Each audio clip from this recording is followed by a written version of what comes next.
272e briefing. Alors, comme vous le pouvez le voir, nous avons le plaisir immense, la joie ineffable de retrouver Arnaud, voilà, de retour à Moscou. Alors, vous pouvez voir, Moscou est ensoleillé.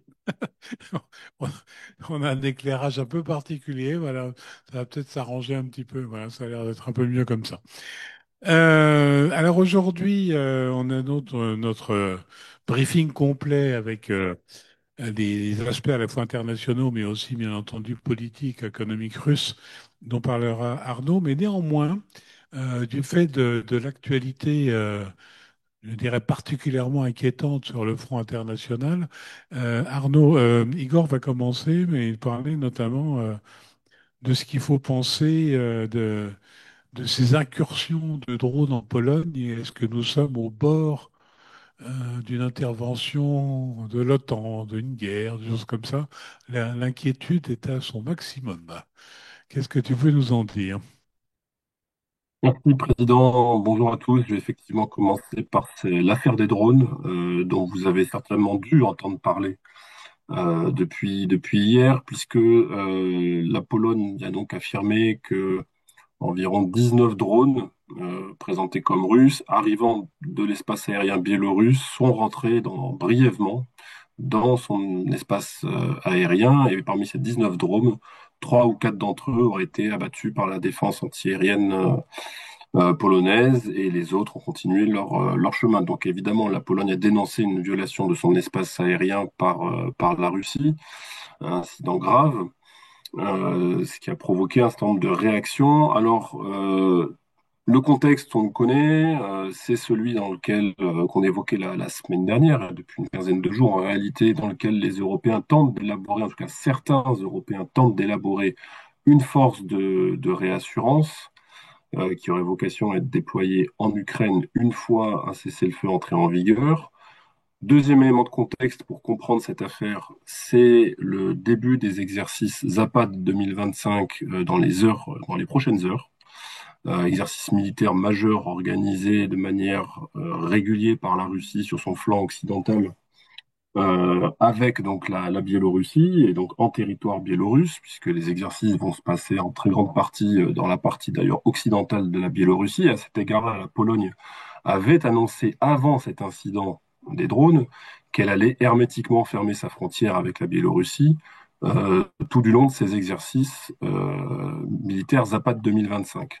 Et puis un troisième élément de contexte à conserver à l'esprit, c'est qu'il y avait eu quelque chose de relativement similaire qui s'était passé en novembre 2022, il y a bientôt 3 ans, quand un missile S-400 présenté comme russe était venu s'écraser dans un champ en Pologne, non loin de la frontière ukrainienne. La Pologne avait tout de suite accusé la Russie d'être à l'origine de ce tir de missiles, et plusieurs jours plus tard, on avait appris finalement que c'était les Ukrainiens qui étaient à l'origine du tir, puisque les Ukrainiens ont aussi des systèmes similaires, hein, et tant et si bien que l'affaire en était restée là. Mais il faut donc toujours faire attention et conserver à l'esprit ces éléments. Alors la conséquence de alors bon, a priori sur l'origine des drones, si jamais il n'y avait eu qu'un seul drone, on aurait pu dire que éventuellement ça pouvait être une erreur d'aiguillage ou comment dirais-je, le système électronique du drone qui avait été détraqué par des mesures de guerre électronique et qu'il avait pu perdre sa route. Bon, mais là, 19 drones, ça fait quand même beaucoup. A priori, on parle bien de drones russes, même si le ministère russe de la Défense a officiellement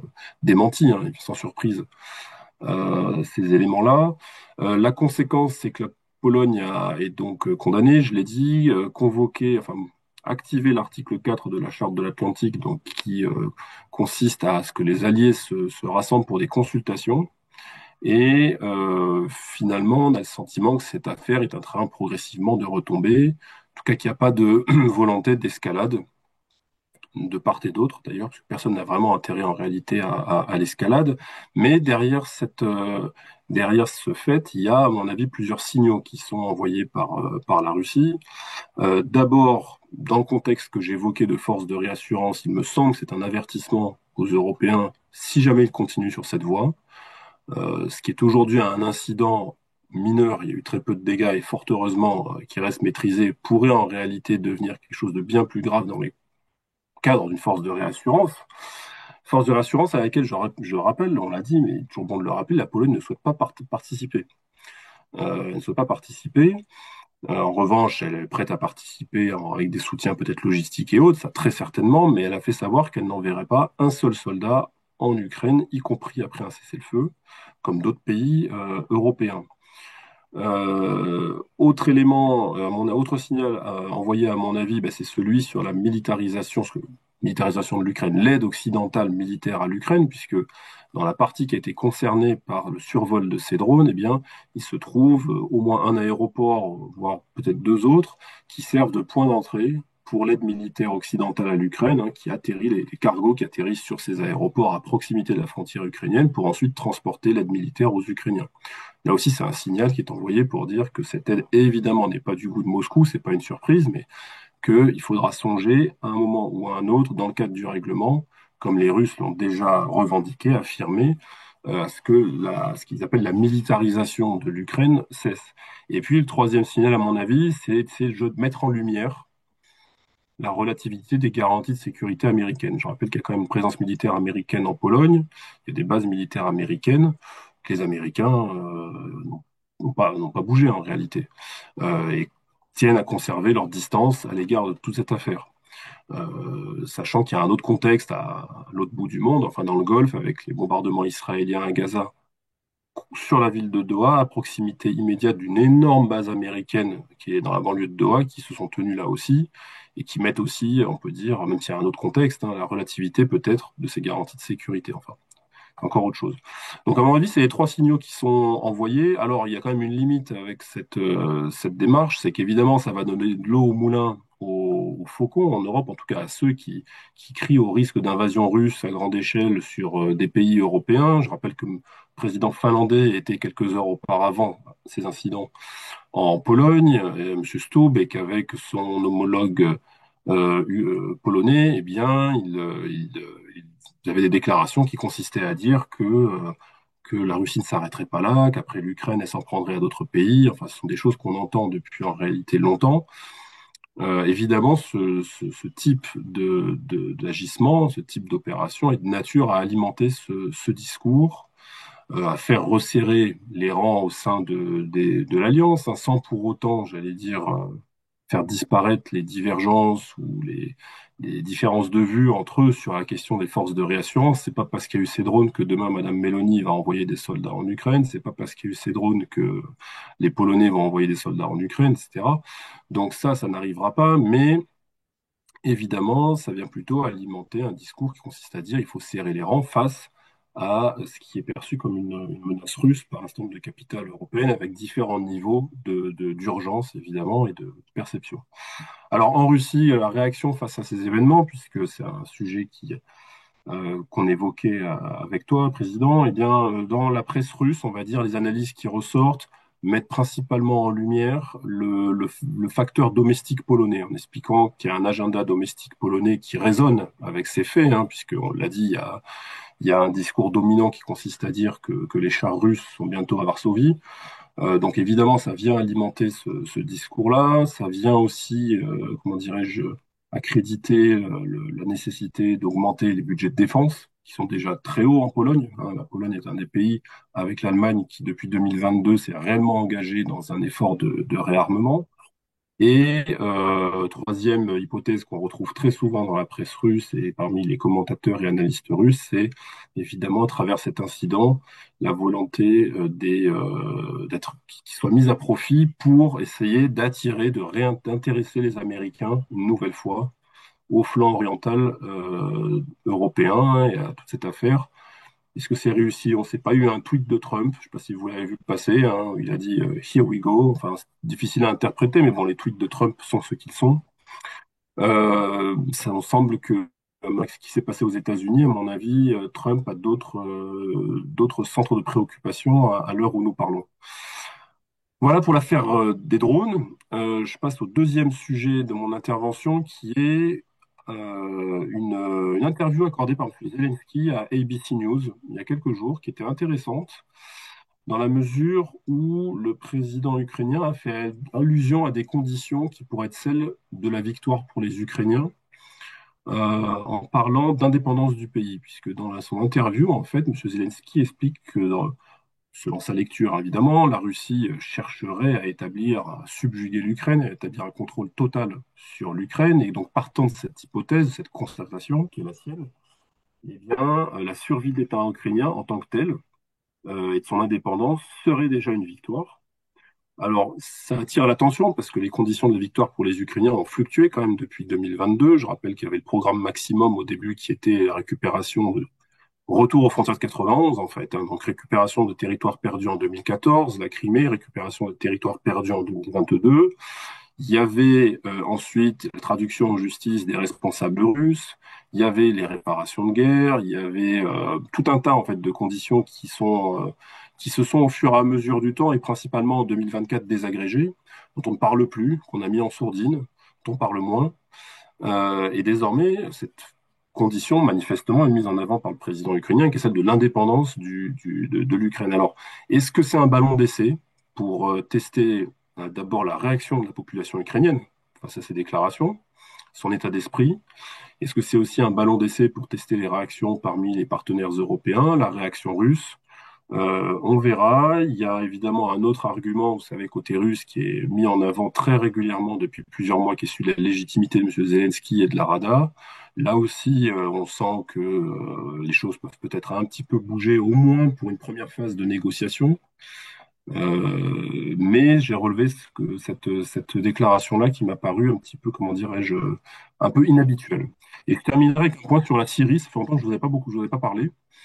Un point sur la Syrie pour changer un peu de l'Europe, de l'Ukraine et des États-Unis, puisque la visite du président de transition syrien, M. Al-Shara, anciennement connu sous son nom de guerre de M. Al-Jolani, hein, le djihadiste, M. Al-Shara donc, va se rendre à Moscou le 15 octobre prochain pour participer au premier sommet Russie-Ligue arabe, organisé donc dans la capitale russe. Ça avait été ce sommet Russie-Ligue arabe a été annoncé l'an dernier hein, déjà. Eh bien, la première édition de ce sommet va se tenir le 15 octobre prochain à Moscou. Non pas que la Russie et la Ligue arabe ne se parlaient pas auparavant, ils se parlaient. M. Lavrov était régulièrement invité dans les sommets de la Ligue arabe, au Maroc, en Irak. Ah, si ce n'était pas M. Lavrov, il y avait d'autres diplomates russes qui venaient participer en tant qu'observateurs. Pouvait y avoir des rencontres en marge de ces sommets entre les responsables russes et des responsables arabes. Mais là, évidemment, ce sommet-là va venir institutionnaliser, marquer des relations, j'allais dire, maintenant régulières dans le cadre de ce sommet entre Moscou et les pays de la Ligue arabe. Et donc, dans ce cadre-là, Monsieur Achar va se rendre à Moscou. Alors, c'est sa première visite, évidemment, en Russie depuis qu'il est arrivé au pouvoir à Damas. Alors, cette visite n'arrive pas comme ça. Vous imaginez bien qu'elle a été préparée. Je rappelle qu'il y a eu une visite d'une délégation syrienne de haut niveau emmenée par le chef de la diplomatie syrienne, Monsieur Al-Shaibani, le 31 juillet dernier, hein, pendant que nous étions tous en congé, ou à peu près tous en congé. C'était la première visite du chef de la diplomatie syrienne en Russie. Auparavant, il y avait eu des visites de diplomates russes en Syrie, hein, depuis décembre dernier. Mais surtout, ce qui a déclenché, à mon avis, facilité cette visite à venir du président syrien, eh bien, c'est le déplacement d'Alexandre Novak, en Syrie, début septembre, le 9 septembre. Monsieur Novak, je rappelle, ancien ministre de l'Énergie et actuel vice-premier ministre, s'est rendu en Syrie pour rencontrer les autorités syriennes et rencontrer le président syrien. Et à ce jour, c'est l'officiel russe de plus haut niveau qui s'est rendu en Syrie depuis la chute de Bachar el-Assad.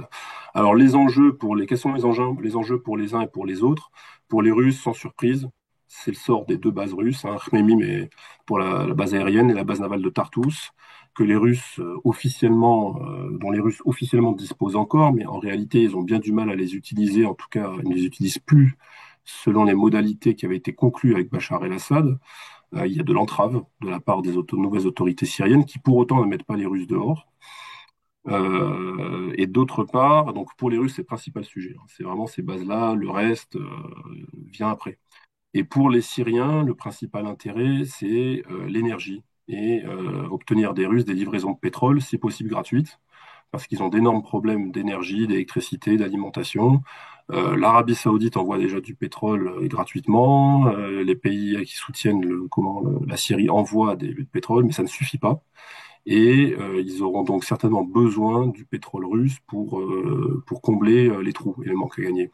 Donc là, il y a de l'espace pour un deal, hein, comme on dit désormais. Si vous voulez en savoir plus sur ces enjeux, je vous renvoie sur un blog que j'ai écrit juste avant la pause estivale, au mois de juin, qui est sur le site de l'Observatoire, où je fais un point sur où en est la Russie, 6 mois après la chute de Bachar el-Assad en Syrie, si vous voulez avoir un état des lieux de la situation. Voilà, Président, pour le topo. Merci infiniment. Donc, on verra si au cours de la discussion, on a des questions. Mais donc, on va directement passer la parole à Arnaud, qui va nous parler, comme toujours, de politique intérieure, d'économie, et peut-être rebondir aussi sur cette question de drone. Est-ce qu'il y a d'autres réactions que tu as pu entendre en Russie? Est-ce que le soutien est unanime ou est-ce que des gens perçoivent un danger? Merci, Président. Bonjour à tous. Une actualité économique et politique peu fournie, mais pas inintéressante, avec quelques nouveaux sujets, quelques nouveaux angles. Euh, Tout d'abord, quelques mots de l'inflation qui ralentit. En août, pour la première fois depuis de nombreuses années, les prix ont reculé par rapport à juillet, donc sur une base mensuelle. Et en rythme annuel, l'inflation s'établit aujourd'hui à 8,1%. Ça reste élevé, mais on voit une très claire tendance à la décélération, alors même que demain, 12 septembre, doivent se réunir les directeurs de la Banque de Russie pour discuter, entre autres, des taux d'intérêt. Il y a de nombreuses attentes, de nombreuses spéculations. Enfin, tout le monde s'attend en réalité à une baisse du taux directeur. La question, c'est est-ce que c'est de 100 points de base, éventuellement de 200? Je rappelle qu'aujourd'hui, le taux directeur de la Banque centrale est de 18%. Euh, Autre conséquence de l'inflation sur la consommation, cette fois-ci avec un élément qui peut paraître anecdotique, mais qui en dit long finalement sur la réalité russe de ces derniers mois. On a appris que le beurre les prix du beurre avaient augmenté de 38% depuis janvier 2024, c'est-à-dire 18 mois environ, et que dans le même temps, eh bien, la consommation de beurre en Russie avait baissé de près de 15% depuis le début de l'année. Donc on voit que voilà, cette question de l'inflation apparaît dans l'ensemble un peu plus maîtrisée qu'il y a quelques mois, mais que pour, semble-t-il, de très nombreux ménages, cela induit des changements de comportement à suivre. L'autre nouvelle de ces dernières heures, c'est le rouble. Le rouble dont on a dit très régulièrement ici qu'il était fort, trop fort même aux yeux des autorités, que ça posait des problèmes budgétaires en particulier. Et bien depuis hier, on voit que la monnaie russe est en train de glisser. Le 9 septembre, c'est-à-dire avant-hier, le dollar était officiellement à 82,3. Aujourd'hui, il est à 84,9. L'euro était avant-hier à 96,5.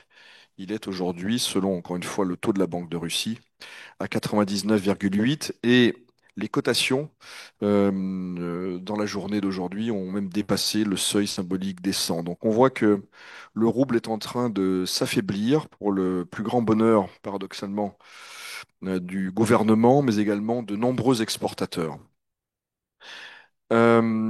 Toujours dans le domaine macroéconomique, le budget, tout ça est lié évidemment, hein. Le budget et son déficit, qui fin août s'établissait à 1,9% du PIB contre 2,4 fin juillet, donc là aussi une amélioration, mais qui s'explique essentiellement par le versement de dividendes de la part des grandes banques publiques russes, donc qui versent des dividendes à l'État. Sber en particulier, qui se porte très bien, a versé une somme importante, VTB aussi dans une moindre mesure. Ceci étant, le ministre des Finances, Silouanov, a beaucoup communiqué ces derniers jours, ce qui n'est pas forcément dans son style ni dans ses habitudes, pour prévenir que le déficit de l'État serait plus important à la fin de l'année que les 1,7 prévus au budget. On verra dans quelle mesure. Donc aujourd'hui 1,9. Il est vraisemblable que ce sera entre 2 et 2,5 de déficit sur l'ensemble de l'année. Autre nouvelle qui retient l'attention, c'est une décision de la Cour de justice de l'Union européenne qui a annulé les sanctions visant l'ancien propriétaire de TMK, qui est l'un des grands producteurs de tubes, une entreprise située dans l'Oural. Monsieur Pompianski, qui est un oligarque, peut-être pas de premier plan, mais presque, eh bien, a remporté ce bras de fer judiciaire. Il avait été inscrit sur la liste des sanctions européennes au motif d'une proximité avec Vladimir Poutine, qu'aurait attesté sa présence à diverses réunions au Kremlin et au RSPP, le MEDEF russe, en présence du chef de l'État.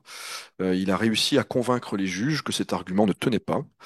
Alors, l'affaire n'est peut-être pas close. Est-ce qu'il y aura un appel de la part de la Commission? Est-ce que euh, le règlement, parce qu'il y a l'aspect sanction, mais également l'aspect règlement, est-ce que ça va être également débloqué? Est-ce que ça va être rapide? Quelles sont les conséquences éventuelles pour d'autres oligarques qui ont intenté des actions judiciaires contre l'Union européenne? A priori assez limité, hein. D'ailleurs, M. Abramovich a été débouté d'une action similaire ou presque. Mais d'un point de vue symbolique, c'est important. J'en viens aux nouvelles politiques, peu nombreuses, mais là encore assez intéressantes de mon point de vue. D'abord, la Cour d'appel de Moscou qui a confirmé le verdict de 13 années de détention prononcé il y a quelques mois à l'encontre de Timur Ivanov, ancien vice-ministre de la Défense, pour détournement de fonds. Donc rien ne change pour lui et on peut même s'attendre en réalité à ce que d'autres procès ait lieu, que des peines soient alourdies, et on en avait parlé que les taux finalement se resserrent autour de son ancien chef, Monsieur Sergueï Shoïgu, qui occupe toujours les fonctions de secrétaire du Conseil de sécurité nationale. C'est comme ça en réalité que les choses se passent en Russie, quand quelqu'un est en disgrâce, mais que c'est quelqu'un de très important. On commence par grignoter l'entourage, et puis après on voit jusqu'où ça va. Autre élément plus sociétal, les établissements d'enseignement supérieur en Russie ont accueilli à la rentrée qui s'est tenue il y a quelques jours près de 28 000 étudiants, anciens combattants en Ukraine ou enfants d'anciens combattants, dans le cadre de quotas spéciaux, et c'est plus 74% par rapport à 2024. Donc là, on voit qu'il y a quelque chose qui se passe, certaines cartes qui sont rebattues, une forme d'ascenseur social finalement, à la faveur de la guerre d'Ukraine. Tout ça maintenant prend forme et prend de l'ampleur. Autre nouvelle liée à la guerre d'Ukraine, on a appris que depuis le début de l'année, pas moins de 43 affaires criminelles avaient été ouvertes en lien avec les commandes militaires de l'État. De façon très logique, la corruption suit les flux financiers et les flux financiers, depuis 3 ans au moins, sont dirigés en grande partie vers les commandes militaires de l'État. Enfin, un mot des messageries, puisqu'on avait eu des questions il y a quelques séances de cela sur Max, sur WhatsApp. Une prise de position intéressante, même si je n'en surestimerai pas l'importance ni la sincérité, à vrai dire, de la part de Monsieur Peskov, porte-parole du Kremlin, qui a dit le 5 septembre que, je cite, WhatsApp et Telegram doivent rester en Russie et que Max doit avoir des concurrents pour se développer. On verra. En tout cas, ça a été dit. Parfois, il y a des choses qui sont dites et qui sont suivies des faits. Parfois, non.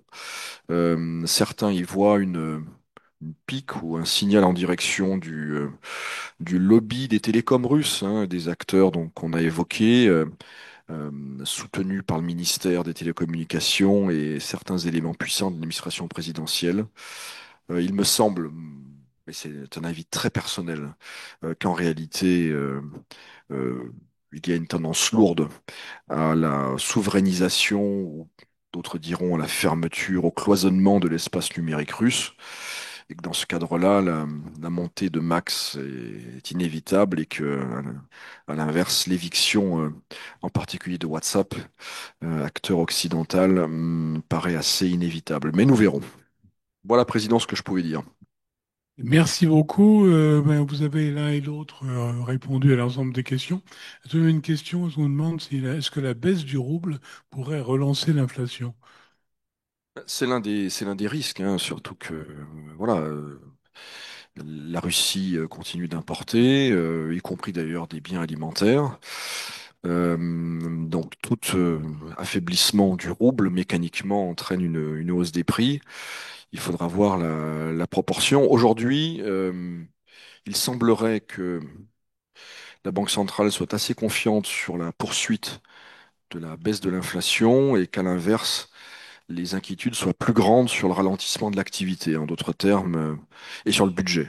Donc, on navigue un peu à vue, Moscou, mais les choses vont plutôt dans le sens d'un abaissement des taux et d'une dépréciation du rouble qui réglerait une partie des problèmes de Monsieur Siluanov que j'évoquais tout à l'heure. Et pour finir, une question plus originale, d'une certaine façon, pour rebondir sur ce que tu annonçais pour cet oligarque qui échappe aux sanctions européennes ou américaines, d'ailleurs, ou les deux, européennes. Est-ce qu'il n'est pas un peu dangereux, du point de vue intérieur, de clamer haut et fort son éloignement du président Poutine? Est-ce que c'est pas un mauvais exemple à donner aux autres oligarques qui voudraient eux aussi échapper aux sanctions? Alors, effectivement, c'est une affaire qui n'est pas simple, hein, et d'ailleurs, on se souvient que certains responsables politiques, certains oligarques, Monsieur Koudrine aussi, qui longtemps avait été épargné par les sanctions occidentales, s'en inquiétait à l'époque et s'était réjoui le moment venu de leur inclusion sur les listes, parce que ça, évidemment, aux yeux du pouvoir russe et des structures de sécurité, cela introduit je dirais, le risque d'une perception, voilà, peut-être pas d'une dissidence, mais le risque, c'est d'apparaître comme un peu mou du genou, si vous voulez, ou pas très convaincu de la nécessité de l'opération spéciale. Donc pour Monsieur Pompiansky, euh, bon, il a fait le choix euh, de la bataille judiciaire, mais il n'est pas le seul, hein. D'autres oligarques beaucoup plus connus et dont la loyauté à l'égard du Kremlin n'est absolument pas en cause, se sont également engagés pour le principe dans cette bataille-là, l'ont généralement perdu. Donc on verra si M. Pompiansky d'abord euh, recouvre sa capacité à venir dans l'Union européenne, s'il crée un précédent ou pas. Je ne pense pas, parce que c'est quelqu'un encore une fois, qui était dans le système sans être au premier plan. Je ne crois pas qu'il s'agisse d'une démarche, je dirais, de distanciation par rapport au pouvoir politique et qu'il prenne de grands risques, en tout cas que ça l'expose au courroux des autorités. Je pense plutôt que cette décision sera perçue comme la confirmation que les autres étaient plutôt politiques, finalement. Les autres décisions européennes sur les sanctions. Donc, bon, on verra, mais je ne pense pas que ça puisse se retourner contre M. Popiansky en l'espèce. Merci à tous les deux donc pour cet éclairage sur l'actualité en Russie, toujours aussi brillant et profond et documenté. Nous nous retrouvons lundi donc pour le briefing plus traditionnel sur les éléments plutôt extérieurs de la Russie. Donc on se retrouve à 17 heures, comme c'est l'horaire désormais consacré de notre briefing. D'ici là, bien entendu, la CCI France-Russie se tient à vos côtés. Tenez bon.